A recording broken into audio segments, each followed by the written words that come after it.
Wake up to the power of AT&T Business. Get fast, reliable, and secure coverage today. Connecting changes everything. The Trump administration wants to vet everybody with visas in the U.S. That's where we're starting the 7 from the Washington Post. I'm Hannah Jewell. It's Friday, August 22nd. Let's get you caught up with today's 7 stories. There are 55 million people who currently hold visas for travel to the U.S. They're coming to the country for tourism, work, or study. And the State Department wants to review all of them. In a statement, the agency said continuous vetting would allow it to revoke visas if it finds signs of ineligibility. It said that includes overstays, criminal activity, and threats to public safety. In practice, the process of re-vetting people who already hold a visa is likely to be time-consuming and logistically complicated. The Trump administration has overseen a drastic crackdown on immigration. It initially focused on illegal migration to the U.S., but now it has expanded to include reviews of legal migration. In another example, U.S. Citizenship and Immigration Services wrote in a policy alert this week that it was updating its guidance for granting visas.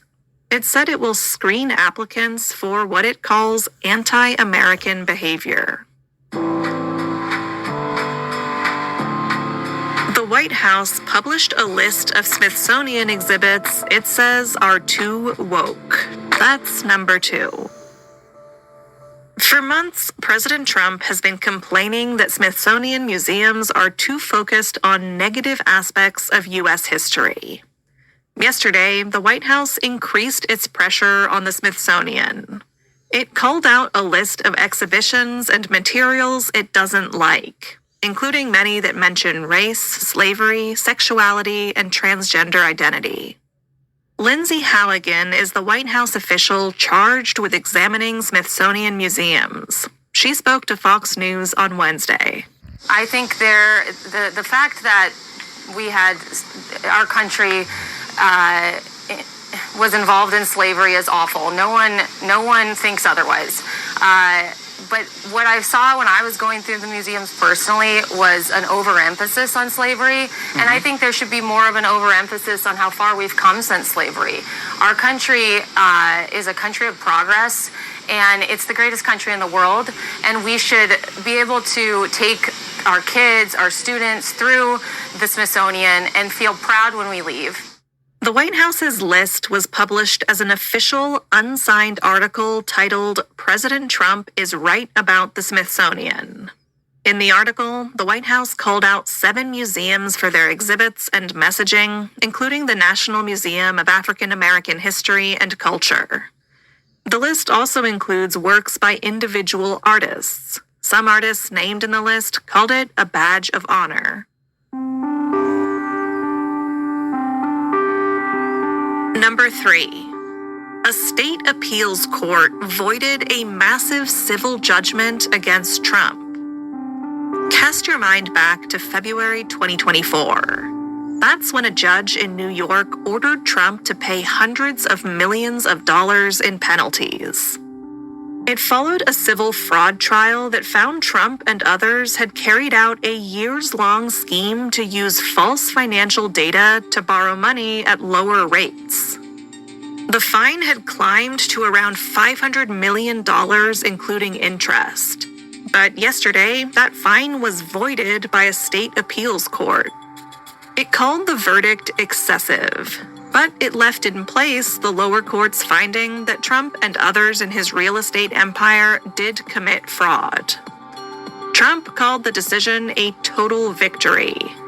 New York Attorney General Letitia James, who won the case, said that the fraud finding was well supported, and she vowed to appeal the decision to void the fine.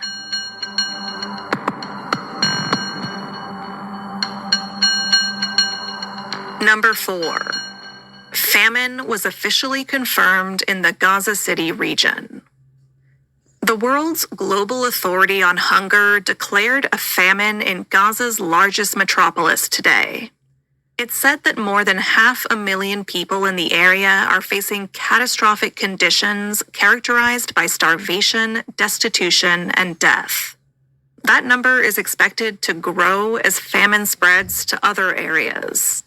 Israel imposed a total siege on Gaza in March, banning all food, aid, fuel, and medicine from entering the Palestinian territory. It was only in late May, after Prime Minister Benjamin Netanyahu said the pictures of mass starvation were bothering Israel's allies, that he announced he would allow in a minimal amount of aid. But it has not been enough to stem the tide of mass starvation. Erik Menendez was denied parole yesterday. That's our fifth story. Erik Menendez is serving a life sentence alongside his brother Lyle for murdering their parents in Los Angeles in 1989. The brothers' case received renewed attention last year following the release of a Netflix series. The brothers were resentenced in May. Their original sentence of life without the possibility of parole was changed to a sentence of 50 years to life.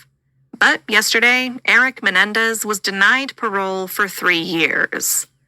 The panel took into account prison rules violations during his incarceration. The Associated Press reported that included allegations that he worked with a prison gang, bought drugs, used cell phones, and helped with a tax scam. Meanwhile, the parole hearing for Lyle Menendez is scheduled today. Number 6. There have been an unusual number of Category 5 hurricanes over the past decade. On Saturday, Hurricane Erin became the 11th Category 5 storm in the Atlantic Ocean since 2016. These are the strongest types of hurricanes, and they didn't used to be this frequent. One of the key drivers of big storms is record warm water temperatures. Erin's growth fits within recent research and evidence that rapid intensification is becoming more common as the climate warms. And in more refreshing news, a change in weather linked to Erin will soon bring a taste of cool, fall-like weather to the northern U.S. So make sure you dig out and wash your favorite plaid shirt this weekend. You don't want to be caught unprepared.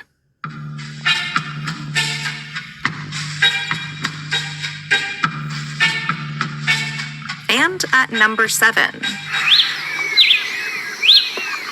You're not dreaming it.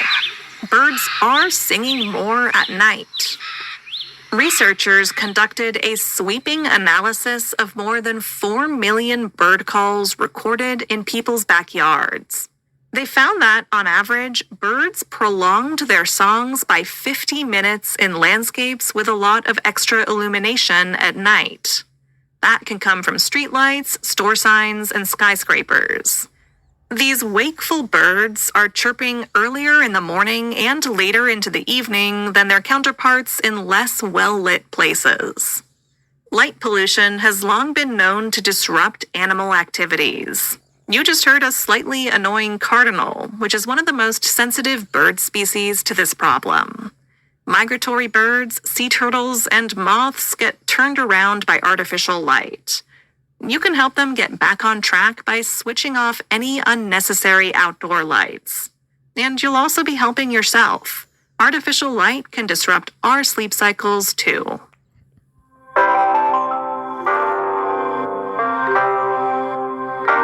That's the show for this week. The associate producer of The 7 is Taylor White. Special help this week from Emma Talkoff and Rennie Svirnovsky. The staff writers are me and Jamie Ross. John Taylor is our editor. Additional editing by Christina Quinn. Copy editing is by Melissa No and Thomas Haliba. Mixing and sound design by Jim Briggs and Justin Garish. Our theme music is by Edith Mudge. Renita Jablonski is our director of audio. I'm Hannah Jewell. Thanks for listening and have a great weekend. We'll meet you back here on Monday.